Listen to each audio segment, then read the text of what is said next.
Hello gamers, तो आज की इस वीडियो में बात करने वाले हैं हम Realme 2 के बारे में और जानेंगे इसकी स्पेक्स के बारे में और इसके अनबॉक्सिंग के बारे में और जानेंगे थोड़ा बहुत डिफरेंस स्नैपड्रैगन 450 और स्नैपड्रैगन 625 के बीच में ऑन पेपर क्या डिफरेंस आता है। और अगर आपको भी जानना है इन सारी चीजों के बारे में तो वीडियो को अंत तक जरूर देखिए। मैं हूँ टेक रिडक और शुरू करते हैं इस वीडियो को। So let's go.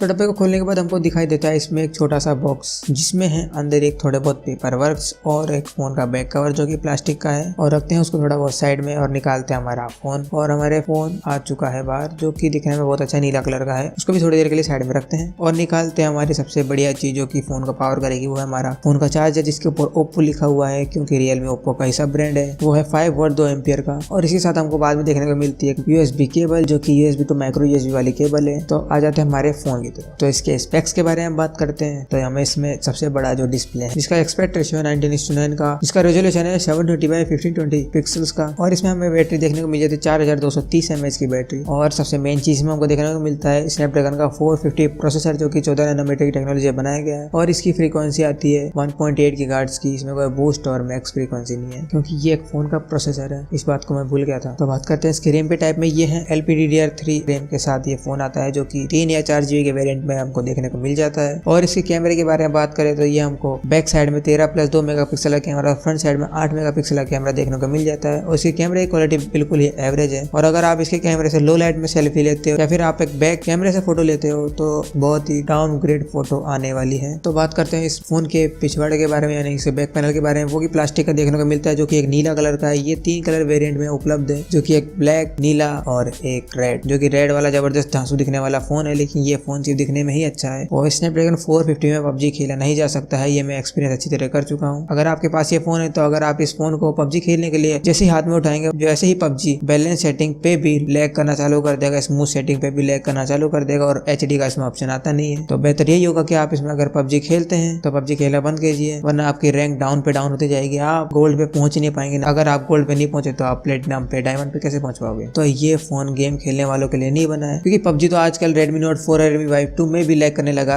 जबकि Redmi Y 2 में स्नैपड्रैगन 625 प्रोसेसर है जिसकी बेस क्लॉक आती है या फिर बूस्ट क्लॉक कुछ भी मान के चलो जो कि एक फिक्स रहती है, वो है 2.0 गीगाहर्ट्ज की और इसमें से 1.8 गीगाहर्ट्ज की फ्रीक्वेंसी देखने को मिल जाती है प्रोसेसर की। और इसमें हमको देखने को मिलता है एड्रीनो का 506 का GPU जो कि कैंडी क्रश जैसे गेम खेलने के लिए बहुत है। और इसमें थोड़े बहुत मोस्ट ऑफ द गेम ऐसे खेल सकते हैं जो कि हम किसी एवरेज डिवाइस में खेल सकते हैं, यानी कि इसमें रैम ज्यादा है तो ये मत सोचना कि आप इसमें PUBG जैसे बड़े बड़े गेम चला सकते हैं क्योंकि हर कोई स्मार्टफोन देख के ये सोचता है भाई इसमें तो ज्यादा रैम है तो हम इसमें बढ़िया बढ़िया एप्लीकेशन चलेगी, ये फोन ज्यादा साल तक टिकेगा। लेकिन कोई भी प्रोसेसर पे ध्यान नहीं देता। लेकिन ये 2018 आ चुका है, आजकल के सारे लोग प्रोसेसर पे ध्यान देने लगे हैं। तो आप समझ गए होंगे कि मैं क्या कहना चाह रहा हूँ। इस फोन को हाल ही में थोड़ा बहुत महंगा कर दिया गया है, पता नहीं क्यों, शायद टैक्स के चक्कर में या फिर GST के चक्कर में, क्योंकि इस फोन को 9,000 से लेकर 9,499 तक कर दिया गया है, 500 रुपए तक का महंगा। लेकिन आप 8,999 यानी कि 9,000 रुपए में एक जबरदस्त फोन ले सकते हो जो कि स्नैपड्रैगन 636 के साथ आता है। वो है Asus का Zenfone Max Prime 1। वैसे लाख गुना बेटर है PUBG खेलने के लिए। उसमें आप HD सेटिंग में भी PUBG खेल सकते हैं बिना लैग के। वो बात अलग है कि आपका नेट अगर अच्छा नहीं हो तो आप उसको भी लैग मान के चले। बाकी थोड़े बहुत इसके ओवरव्यू की बात करें तो हमको इसमें माइक्रो USB पोर्ट देखने को मिल जाता है, एक 3.5mm जैक देखने को मिल जाता है और इसमें हमको बटन देखने को मिल जाते हैं जो कि पावर बटन और वॉल्यूम अप डाउन रॉकर्स हैं। तो साइड में रखते हैं फोन को और करते हैं थोड़ी बहुत बात इसके प्रोसेसर के बारे में। इसका प्रोसेसर स्नैपड्रैगन 450 है जो कि स्नैपड्रैगन 625 से 200 मेगाहर्ट्ज कम पावरफुल है। इसमें AI के नाम पे एक बहुत बड़ा मजाक किया गया है कि हम इसमें AI बेस्ड फोटो लेते हैं, लेकिन जब आप इसमें फोटो खींचोगे तो आपको अपने आप पता चल जाएगा कि AI की बदनामी की गई है इस फोन के साथ क्योंकि इसके कैमरे ही एवरेज दिए गए हैं। और इस प्रोसेसर में इस फोन की एज डिटेक्शन की बात की जाए वो जबरदस्त दी गई है जो कि अजीब सी है, आपके कान भी ब्लर हो सकते हैं। और स्नैपड्रैगन 625 और 450 है जो कि दोनों ही 14 नैनोमीटर की टेक्नोलॉजी बनाए गए हैं। बाकी इनकी क्लॉक स्पीड 1.8 और 2.0 गीगाहर्ट्ज जो कि स्नैपड्रैगन 450 की है 1.8 और 625 की 2.0 और दोनों ही LPDDR3X रैम सपोर्ट करते हैं। लेकिन एक बात 625 की आती है कि इसमें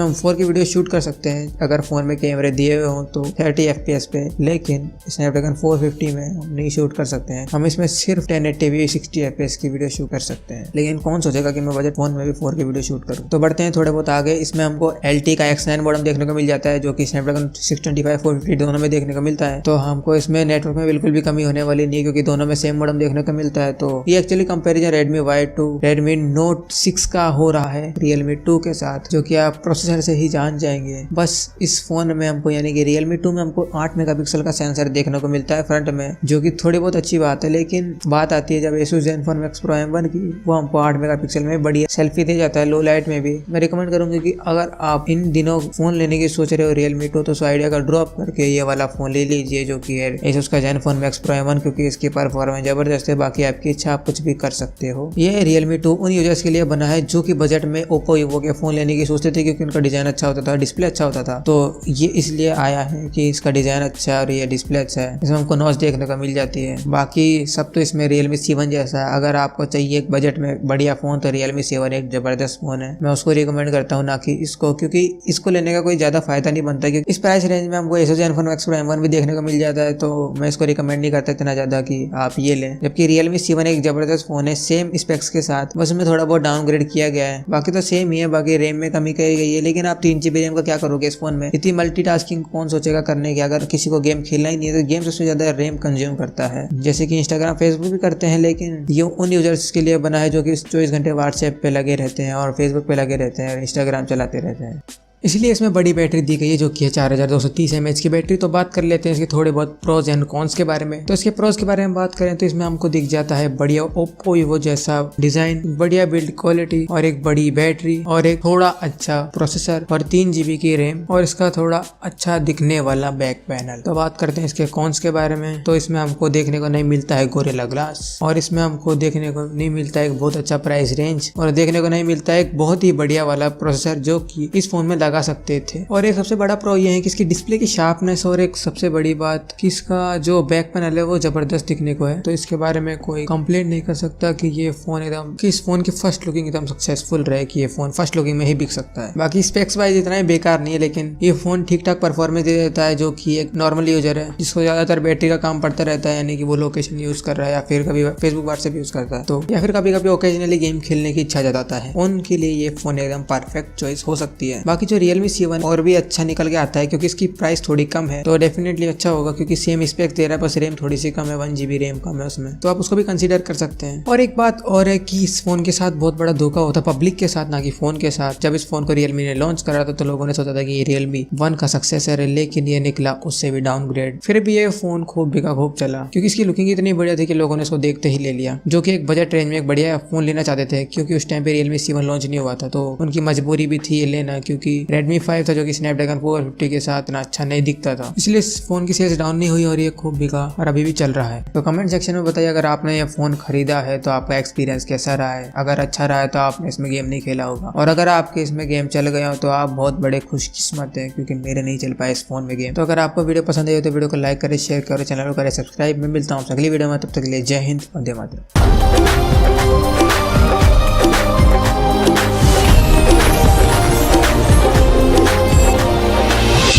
लाइफ में देना चाहता हूँ मैं दखल, मेरी एक्स से मिलती है तेरी शक्ल, मेरे लंबे सबर का तू है फल। Oh yeah yeah, let me grab you girl। पतली कमर तेरी OMG, टाइट जीन्स है DNG, तेरे पीछे लगे आशिक सारे cheap like CNG।